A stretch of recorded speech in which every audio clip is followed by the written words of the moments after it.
Welcome, everyone, to this week's Menlo Midweek podcast. My name is Mark. I'm Phil. Phil on with us and a special guest for the first time from our Saratoga campus, Alisha Gibson. The one, the only. Welcome. It's so good to be here. Yeah. So, Alisha, for those that are listening and watching that don't know you, haven't seen your face before, can you let them know what you do now for Menlo and how you got here? Yes, I am the associate campus pastor at Saratoga campus. Awesome. And so that means that I do kind of a little bit of everything, but everything from connection pathway all the way up through life groups and spiritual formation. And that is super fun because I get to know our congregation really, really well. Yeah. I've been in ministry for about 12 years, and I've done everything from like college to women's ministry to life groups to connection to all the things, and was in a role focused on connection before this. And so it's fun to kind of use those skills now and get to take that connection piece and really get into the life groups as well. Yeah. I'm originally from a very tiny town in North Carolina where I met my husband, and we've been married for 10 years, and we moved to the Bay about 10 years ago as well, and we absolutely love it here. Yeah. It's so good to have you. What brought you to the Bay? Yeah. So my husband is a worship pastor, and he received like a role out here through a friend. It was a wild connection. Never in a million years would we have thought we'd be on the West Coast. Yeah. But then once we got out here, he's been in ministry all this time too at the same church, and yeah, it's the best place to be. Nice. So good. We're so grateful that you're here, and we love the wisdom and the perspective that you bring. It was, I think, the last all staff that we have once a month for our staff. Alisha actually led our staff devotional, and it was a great time. So I really appreciate just how well that you care for our community, both out in our congregation and for staff. And I see over there, as your first time on the podcast, a little, is that a gift that I see? It is a gift. Okay. Can you explain it to those that can't see it and explain why you brought it? It is a tiny Hogwarts figurine. Okay. And it does light up, which is exciting. Yeah. Oh, look at that. Wow. So this is from my bookshelf at home. Wow. I love books. If I could just read constantly for the rest of my life, I absolutely would. Yeah. And a lot of that goes around just my love for stories. And that connects to my love for scripture, because I think scripture is this really fabulous piece of literature, but also just an incredible story. Yeah. And I love any kind of fictional allegory that I can find, whether or not it was intended to be one. And I feel like Harry Potter is a fabulous allegory. Love it. So yes, this is the tiny Hogwarts for you guys. Thank you. Absolutely. That's so thoughtful. And glad that we can get to know you a little bit better. Yeah, for sure. Awesome. It's Harry Potter, right? Yes. That is That's Harry okay. Potter, Just Phil. wanted to. Ooh. I'm never quite sure. I'm terrible at that stuff. I mean, sincerely, it's the worst. Lord of the Rings. Harry Potter, Star Trek, Star Wars. You could make one reference, and I'd be like, is it The Hobbit? I don't know, man. I have no idea. So. I could just hear half of the people turning this podcast. I think so. I think people might be Maybe that's offended more at than this half of point. it. It's the worst. It's not a you problem. It's a me problem. That's what I'll say. So, yeah. What I love about that and what I love about your love for story is it felt like this past sermon was very unique in the way that we went through it, because it was almost like we were walking through the acts of a play. Yes. Where we were getting different perspectives from different people as the story was unfolding. So, Phil, if people are like, what the heck are you talking about? Run us through your message. Where are we in the Bible? What are we talking about? And this is all for our Cost of Connections series. Yeah, so as we get ready for Easter, we're trying to give people a little bit of a personal runway. You know, we've talked about the fact that at Christmas, there's a lot of cues around us that tell us Christmas is coming. There's a lot of even just like cultural routines that tell us that it's coming, but Easter isn't quite like that. And so one of those things for the church historically has been the season of Lent, which is the 40 days leading up to Easter. And so we have been looking at these key moments in the life of Jesus and then some parallel themes that help get us ready, in addition to the devotionals in YouVersion Bible app, and maybe you're fasting from something. And so this last weekend, we were in John 9, 1 through 41, where Jesus actually heals a blind beggar outside of the temple. In chapter 8, he's almost killed because they're starting to put together that, you know, this is a guy that really represents a significant threat to the current religious system. And then we really worked through not just the moment. I mean, it's kind of a unique chapter because the miracle itself is really just the first few verses. Yeah.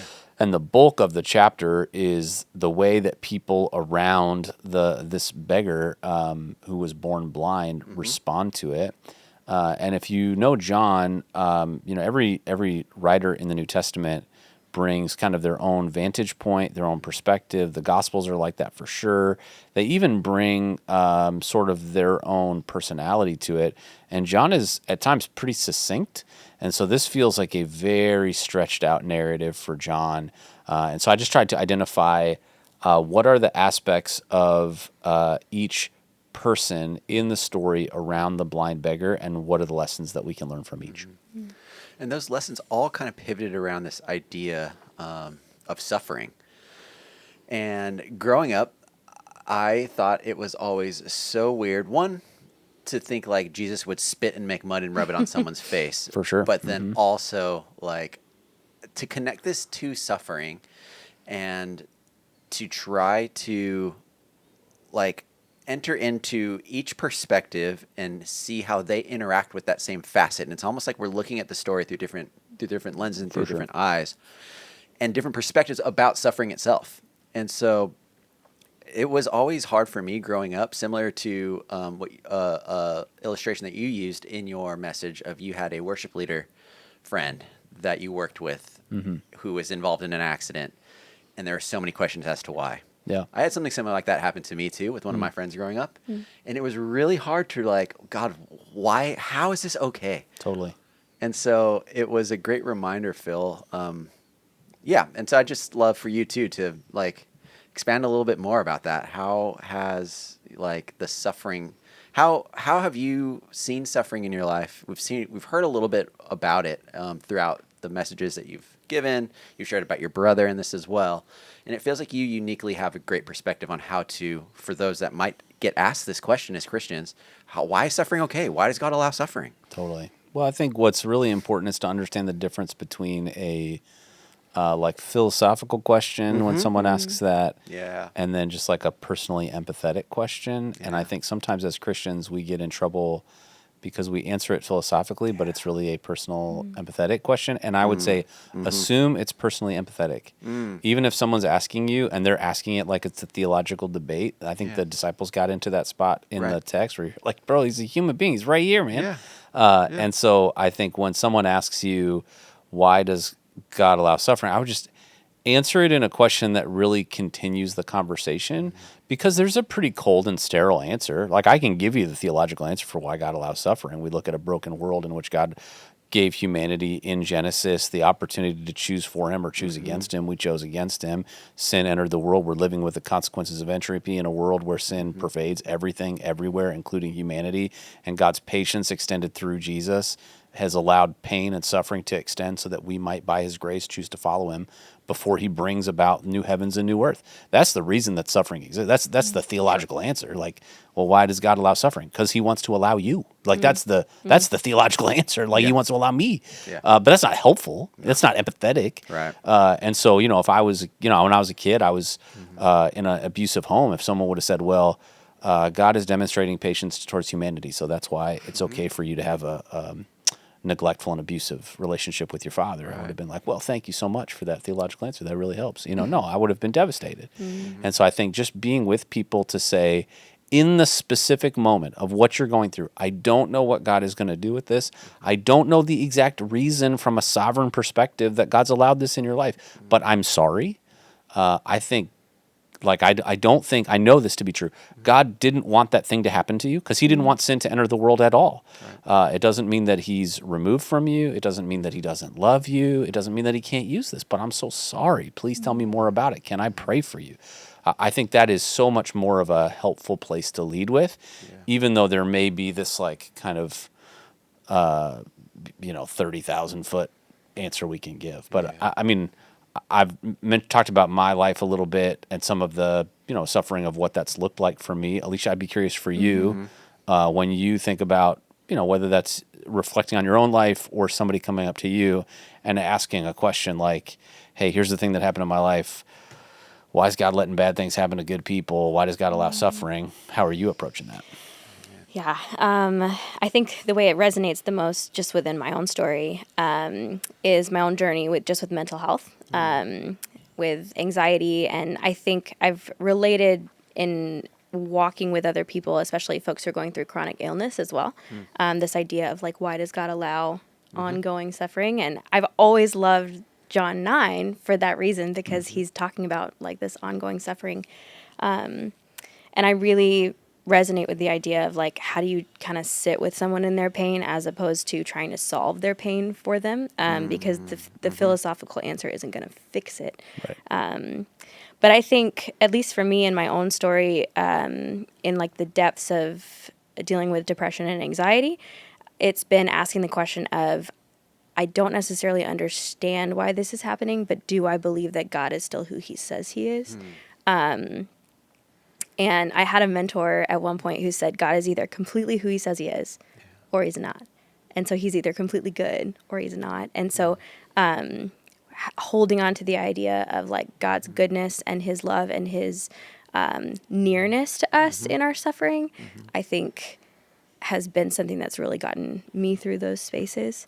I think a lot of the time the difference in like pain and suffering is that unknown piece. Like I don't know why it's happening, and therefore it's a deeper sense of suffering. But yeah, trusting that God is faithful to use every single bit of our pain, and not waste any of the suffering or pain that we endure. Yeah, that's good. Yeah, and I do think, I mean, most of our lives are understood through a rearview mirror, not through the windshield, you know, and I think being able to let people know that that's okay, you know, like, hey, I know you're going through this right now. I think especially, I mean, whether it's mental health, physical health, I think the idea of chronic pain, people just do not think well in the midst of chronic pain. We just don't show up well because we're just hurting. We just want the pain to stop.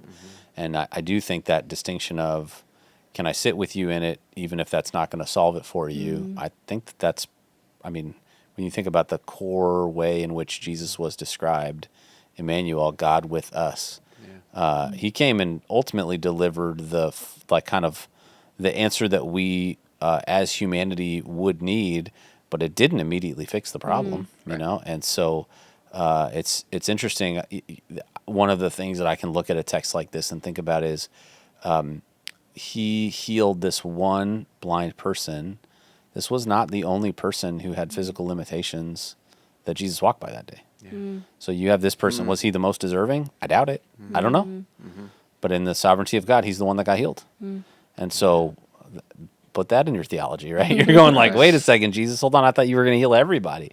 But there were plenty of times where Jesus was picking individuals out of a crowd. And he says it in the text, like, this wasn't his sin. This wasn't his parents' sin. This was like so God's glory could show up unique so that we would be talking about it thousands of years later so that God's character could be revealed forever. Yeah.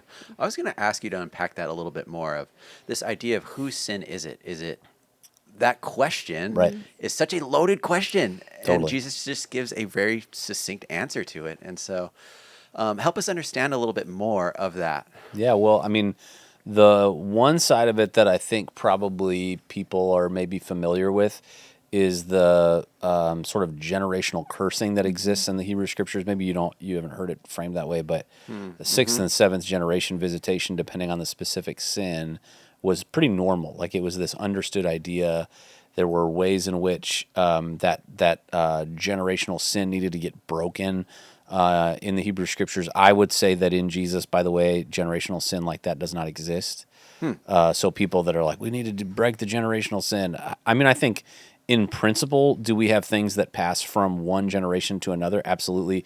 We can especially think about that with things like alcoholism, like biological proclivities. But the spiritual bondage that we see in the Hebrew Scriptures, I think there's a very strong case to be made that in Jesus that doesn't exist the same way that it did then. But at the time, you know, they knew of that.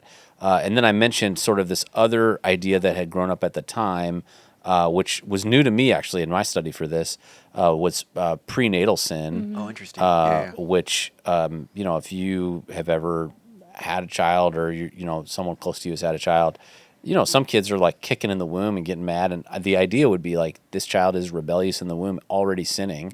So they're going to have consequences. So at the time, they would describe basically any birth defect as a consequence of that baby's sin in the uterus. And you're like, oh, that's wild. And so I think, Jesus is not really even trying to address those questions. He's not trying to address generational sin or prenatal sin or even like their sin at all. He's just saying like God's got a bigger purpose of what he's going to do with this. This person could suffer for as much as 30 years for the sake that God would be glorified. And I think the hard part about that for us is like, are you willing to suffer for a long time for the exclusive purpose of God receiving glory through your life? Yeah. And I can't answer that question for you, but this person did. Yeah. If you were to ask Missy about Micah, she would probably say that kid was kicking me from trimester man, 2. Dude, he's so cute, bro. He got himself worn out now. He's so chill. He is around certain people. He is, and sometimes he's just a little grunty boy. Amazing, just likes to grunt himself to sleep. That's nice. The best. I also, growing up, trying to understand this passage, one, got stuck on the mud thing, and two, got stuck on how did people that just witnessed a miracle still find a way to make it a bad thing?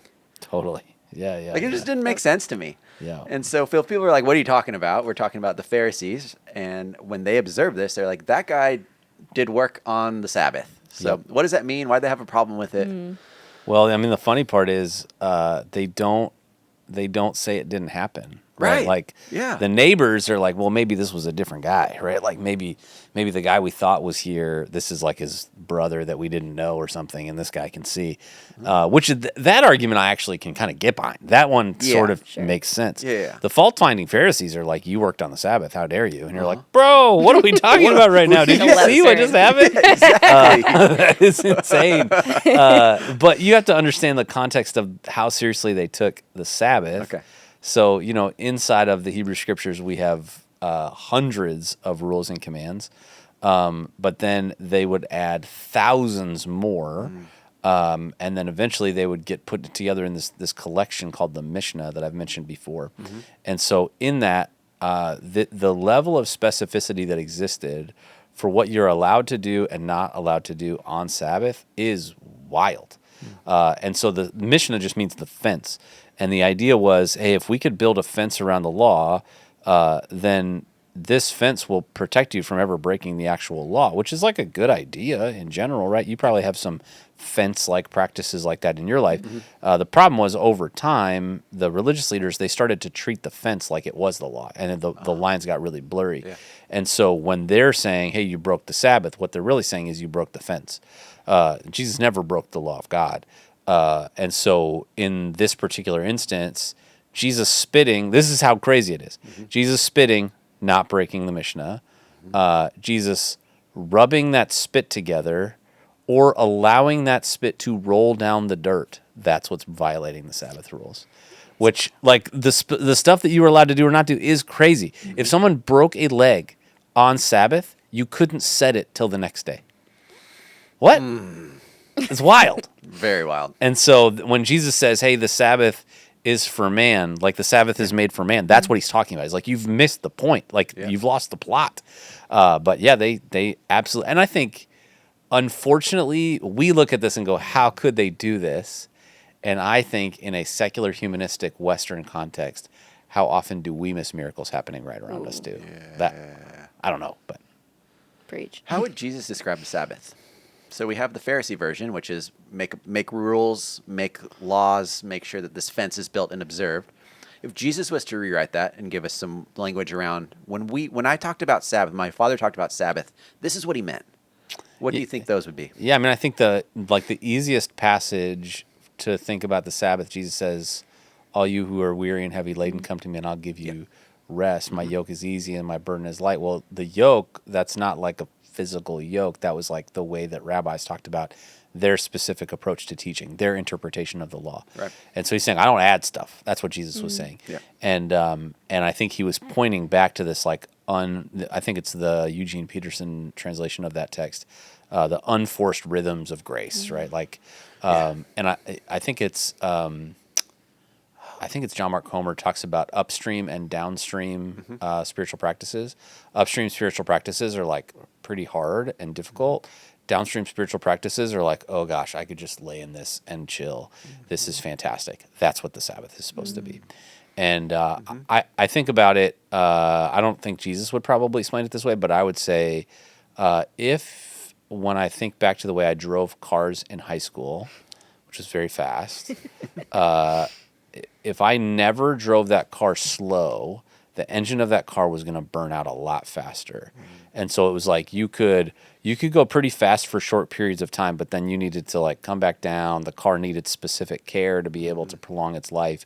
That's what the Sabbath is supposed to be. So you might be going pretty hard during your week, maybe even too hard actually. But the Sabbath, I mean, God models it at creation. That there's supposed to be a day of sort of like personal rhythm reset where we are reminded that actually it's okay to rest, that we rest in God, that we submit our lives to God, and that sort of that internal temperature, those RPMs of our soul come back down to a healthy state. And so I think the legal requirements of exactly how to do that in the Hebrew Scripture, I mean, we're not thinking about that at all today, but the principle behind it is, how do I rest, not just recreate? How do I understand and embrace the rhythm and pace that God's called me to have in my life? And I think just be in His presence and with people. So some of that's probably maybe the way Jesus would talk about it. Most of it's the way I would talk about it. How would you talk about Sabbath? Oh, how would I talk about Sabbath? I think Sabbath is something that is supposed to be invitational and restful, even on an emotional level. Like, I am very much type A, and like I want to get all the things done, and it's hard to be still without feeling like being still also needs to be a task that I need to check the box This is off. weird. Of. I've never felt any of those things. I haven't put rest on my to-do list ever. No, never once. Priority high. Seriously. In progress. Yeah. I think it's easy though, like with Sabbath, and I mean, I think this is kind of a theme even just in this story in John, but to make it about us as opposed to making it about like what is bigger than us. At least for me, to make Sabbath about what I can accomplish, even though what I can accomplish is trying not to accomplish so many things. Yeah. It makes it about me. Yeah. And ultimately that doesn't form me in the way that God wants to. So it's not benefiting me. It's not glorifying Him. But yeah, I think it's a safe space that can look different for a lot of different people. But I think of it mostly as kind of an invitation. The passage, like, be still and know that I'm God. We can be still because we're not God. He's already doing the God things, and so we're able to be still. We're able to Sabbath. And I think that perspective helps me not feel like all of it needs to be a checklist. All of it needs to be accomplishment. What kind of rhythms have you seen? Maybe this is in your life or in the lives of people that you've talked to. What has been helpful rhythms for Sabbath to help reorient your soul?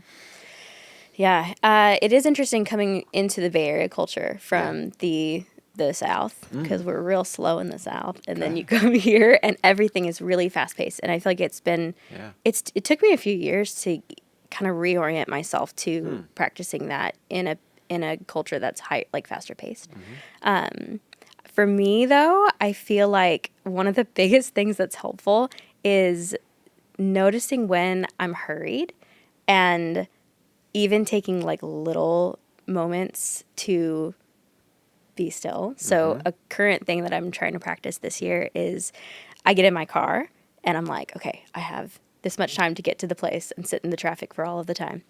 And I will be 30 seconds later for this, but I'm going to just sit and like acknowledge that, okay, I'm here with the Lord. The Lord's here with me. Like, and now we can go. And it's 30 seconds. Like in my brain, that's freaking me out. So at least for me, especially trying to not make it like a to-do list thing, making smaller practices has helped it become more holistic for me. Yeah. And then, I mean, I have friends who I admire so very much who are really great about like, okay, whatever their Sabbath day is, like they put their phone away. Like they're not messing with social media. They're not getting texts and all this stuff. Honestly, I don't have the discipline to do that at this point. Hopefully I will someday. But yeah, I feel like there's like really practical, tangible things that affect the, your ability to keep up with that. Yeah. I love that idea of trying to build it into every day because as I think about Sabbath, I think of the one day Sabbath Right. where I'm not supposed to lift anything or I can't push a button on an elevator or whatever that is. You know what I mean? And so that's really helpful. I think, Phil, were you talking about it on the podcast or I don't think it was in a message, but you said you were in line at a grocery store and you told people that you weren't in a hurry and it almost broke their brain? Yeah. I was at Costco. Yeah.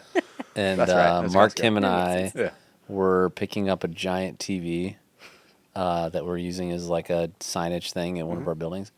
And he was off getting something for his... Mark Kim is the biggest Costco person you've ever met in your life. So he was off with this Costco bag that he got in Korea, I think. He would have Korean Costco Yeah. swag. And That so, doesn't That makes surprise me at sense. all. Yeah. So he's off doing that. I'm kind of like in line because I had to get this TV. And it's a really big TV, and it's like where the gap gets created as people are passing through, you know? Yeah. And so somebody just like doesn't see me. They get in line in front of me, and I'm like, it's not a big deal. Like I'm legitimately not in a hurry. And this lady who's in front of that person who saw that I was behind her before, like looks at me, and I'm like, it's fine. I'm not in a hurry. And you could tell she just like, it couldn't work in her brain. So she still like went to bat for me with this other person. And the other person who'd cut me looks at me and is like, "Oh, did I cut you?" And I was like, "Not a big deal. I'm not in a hurry."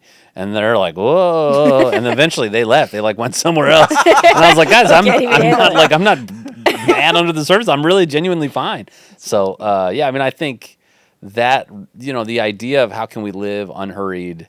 I am also shockingly a fairly driven type A person, so I have to have some of those rhythms for me. I think. One of them that's really helped, giving myself permission when I look at my calendar to know when Sabbath times are going to come, because it's different. Like, it's just not, we have 4 little kids, like, it's just not the same every week. And so being intentional about where those pockets are, I think is really, really helpful, very permission giving. I also think that figuring out what do I need to do before that so that I can actually rest. Some people, maybe they're like, oh, I'm going to rest and then I'll do that stuff later. It'll kill me. I would go nuts. And so, and this is actually a part of the Hebrew practice as well, is they would do everything they needed to do to get ready for Sabbath before Sabbath so that during Sabbath they could genuinely just rest. I get that. So for me, that's like, hey, I'm going to make sure dishes are good. I'm going to make sure laundry's good. I'm going to make sure that meal's figured out. I'm going to do that random hanging task because if not, it's going to be like a brain virus for me that I'm just going to not be able to move on from. So, I think for you, even if you start out and you go, what's like 3 hours that I can not be jacked into work or, just hammering down the productivity list, a like good connector for me is, am I waking up every day still tired? And if when I'm getting, and this is a bad week to ask it, we're just a little while away from daylight savings time. But if I'm like waking up regularly still tired from sleeping, I'm pushing too hard. I'm not getting enough sleep. I'm not resting enough. I don't have good rhythms. And so I think some of it is just figuring out what some of those are for you too. Yeah. I think that could even extend to am I spiritually tired Yes. For sure. as well, not Yeah. just physically tired. Yeah. Yeah.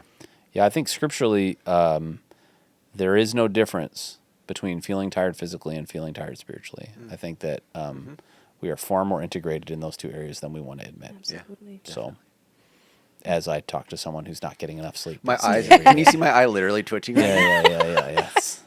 It's kind of funny too because both Missy and I are the same way. Like we are very type A driven people that need stuff to be done, but her degree of what clean is Yeah. and her ability to like, I feel like I can compartmentalize the things that are just like, I do need to do that, but that can wait till after this. That filter for Missy's a little bit wider. Sure. And so that's just been a great fun adjustment as we are trying to get rest when we can sleep. Like we Positive got look. 30 minutes while this kid is sleeping and she's Totally. like Yep. Micah's with Baba or whatever. Like we got 30 minutes to sleep. Yep. Missy's like, we got to do this. I'm like, just throw it in the closet and Yeah. shut the door. Yeah. So Yeah. that's been fun. It's a thing, man, and it's it never goes away. Like like the rest of your life, there's stuff and seasons and Yeah. circumstances. There's always another thing to do. There's always Yeah. stuff I've put off. Like Right. there's always that stuff, and I think I do think that's a good note to say. This idea of, I mean, it's why the Jewish people patterned it every week was like I'm going too fast, me going too fast and doing too much is idolatry. Like it is. That's what it is. It's me saying, God, I'm in charge. I worship at the altar of productivity. And we have made that into a Tower of Babel level idol in Silicon Yeah, Valley. And so sure. being able to say, I'm really going to rest. And I think, when we look at a passage like this, we can see a group of people who probably started really well intentioned and then added more and more requirements, and it got crazier and crazier. And if you find yourself doing that, it's been, whatever, a decade of Lents for you and a decade of New Year's resolutions, and you're like, it's fine. I rest right after I do my Bible in a year reading plan, and then I'm doing the Lent devotional that you guys said, and then I'm doing another prayer thing, and then I've been doing this thing this last little while, and then I started doing this thing this new year, and man, I'm connected, but I'm exhausted. I would just say sometimes it's a matter of identifying what is it that is helping me connect with God and the rhythms He's called me to live my life with right now. Yeah. And you can't bring all the baggage with you forever. You just can't. It's not realistic. Yeah. And when we don't slow down, when we need to keep going, like we are suffering because of that. For sure. And so just like the Pharisees kind of missed the plot, like what are ways in which aside from Sabbath that can help reorient what's important, what are other rhythms, Phil, that are helpful for us to not miss the plot with what God is doing in our lives? Yeah, I mean, I think that everybody's life circumstances are different, but I think what are your daily rhythms with God that even if it's not a Sabbath, it's, hey, I'm listening to, I mean, literally all of last year, the way that I did my reading plan last year was I listened to it. And so every day I started listening to some passage of Scripture to get through it in the whole year. It was really helpful, and it didn't feel like extra. It didn't feel like more, because I was brushing my teeth, or I was changing, or I was getting ready. And so I could multitask while I was doing it. And it was one helpful way for me in the midst of a busy season to make sure that part of my morning routine didn't get disrupted. I think that for some people that might be helpful. For others, it's even just reading a daily devotional and spending 30 seconds in your car before you drive somewhere. I used to, when we had babies at home, I would spend 60 seconds in my car before I went in at the end of the day. And I would just say, hey, Lord, I need to leave everything that's at work. Would you take it? I'm about to walk in. To Alyssa, I'm not coming in at the end of a long day. To Alyssa, I'm coming in and relieving her. She's been going hard all day. So I need to walk in ready. And so that 60-second transition with me and the Lord, I think really helped. I mean, you can ask Alyssa if it helped or not, but it helped me walk in, I think, without this attitude of entitlement of well, I've had a hard day too. It's cliche how much that kind of can blow up. But there's a great book, maybe we've talked about it before, called Ordering Your Private World. Oh, I don't know. It's by Gordon MacDonald. Old book, but in it he talks about how there are these external indicators for all of us that show us how our inner world is doing, and we all have different outer signs of that. So one of mine I know is true is if my desk is really cluttered. For some people that's not a thing. For me that's I'm going too fast, there's too much going on. I can't feel settled like that, right? It's not that the desk being cluttered is a problem. It's for me, that's telling me something about what's going on in my inner world. And so I think everybody has stuff like that. Maybe for you, it's oh, I know if I eat out for lunch, 3 days each week, I'm in a space that's just not healthy. I'm not making wise choices. There's something going on inside of me. So I think for you, whatever practical, tangible things that I think can be your kind of yellow and red blinking lights, do you know those? And do you have community of people in your life that know those, that are allowed to speak into that? I think all that can really help. But I think that's, just reflecting on it kind of quickly, those would be some of the ones that come to mind. Yeah, we had some great premarital mentors. That's one of their signs was when there's Amazon packages that are arriving every day. One of us is not in sync with someone else. And I was like, well, that's good. Yeah. I would say it's when Amazon packages arrive at our house and my wife doesn't know what's inside of them, but that would be every time. So, hey, babe, what's in here? Yeah. I don't know. I ordered that 3 days ago. All right. I'm so sorry. That's good. Okay. Is that reference going to get back to her and I'm going to hear about it? Probably. Yep, it sure is. Sorry about that. It's going to be just fine. That's great. Alisha, what about for you? What are some helpful things that help you not lose the plot? I think the biggest thing for me right now has been I have like sticky notes at certain places in my house. Interesting. Okay. And some of them are quotes, some of them are Bible verses, but I have a tendency, in case I haven't already mentioned that I'm type A, I have a tendency to feel like I need to read this many, this much of the Bible each day, whatever. And there was a time in my life when I was working part-time and that was kind of all that was happening. And so I was able to like really sit down and like read a lot of scripture every day. But then at this point in my life, that's just not, it's not meditative. And so I'm not really absorbing. I'm like cognitively absorbing, but not necessarily in my heart. And so to have these little notes that are simple to read. So I'm brushing my teeth and I'm reading this passage and I can just read the same passage over and over and really sit with it. I've got one on my door that's like something to kind of like pray as I like leave the house. So ways that will incorporate thoughts to meditate on, things to meditate on throughout my day and kind of recenter me and remind me of the plot. Yeah. That's great. Yeah. Phil, I want to ask you about you closed with Amazing Grace, and we had maybe 3 sentences that described what we could probably podcast for like 10 hours on, which is the story of how that song got written. Wild. So let's kind of dive into that a little bit more because that is just such a powerful story in itself. Yeah, so I mean, John Newton, who at one point is himself actually a slave, ends up in the slave trade. At one point has like kind of a dark night of the soul, thinks he's going to die on a ship in a violent storm. Most people would point to like that was kind of the turning point for him. Yeah. Becomes a Jesus follower, deals with the fact that he's like obviously been living wildly in contrast to the path that Jesus would have him live, which even at the time, I mean, you had people all the way through even like the worst expressions of slavery in early Americas who would have said like, hey, I'm a strong Christian. And it was just this like wild, how do you not see this problem? But he did. And so he becomes a pastor.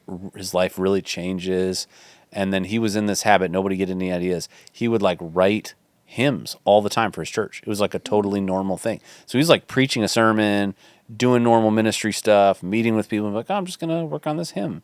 And so he just, just cranked out Amazing Grace. No big deal. It's Tuesday.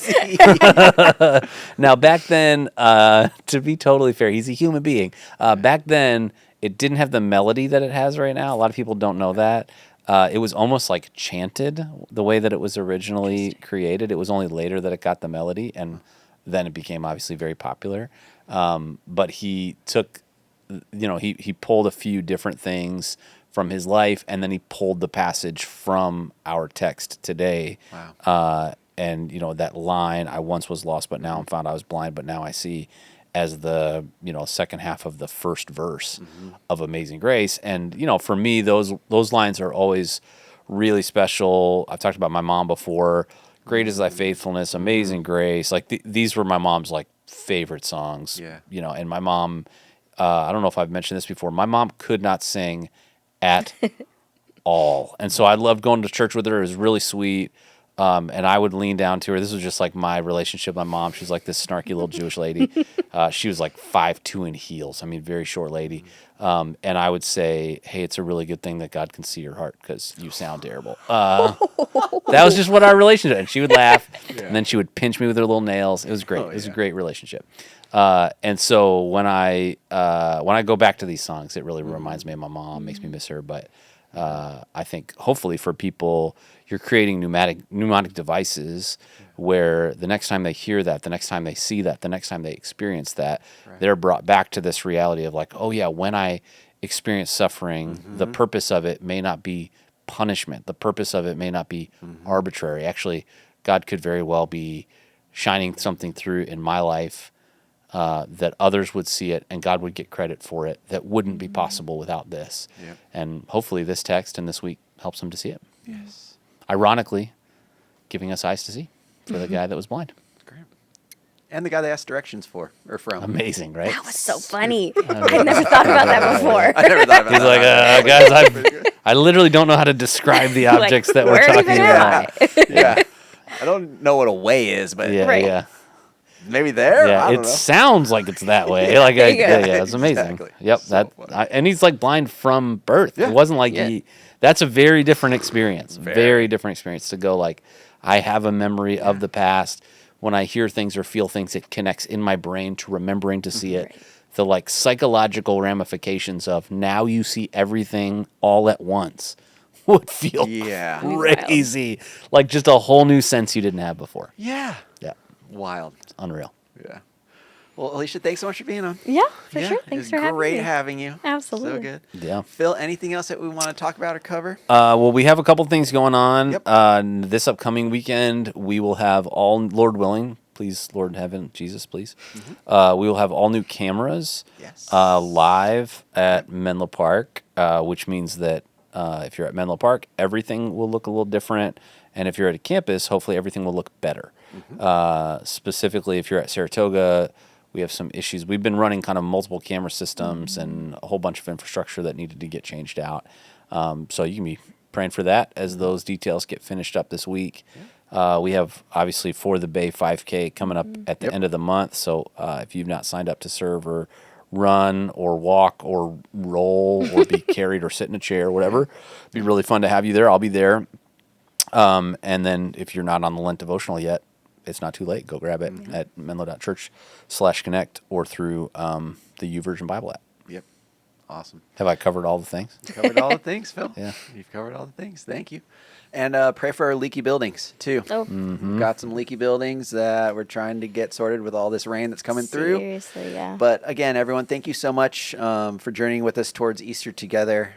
We've got some exciting stuff coming up between now and then. So if you have any questions or need encouragement, you can text our team, 650-600-0402. Have a wonderful week, everybody. We'll see you soon. See ya. Bye.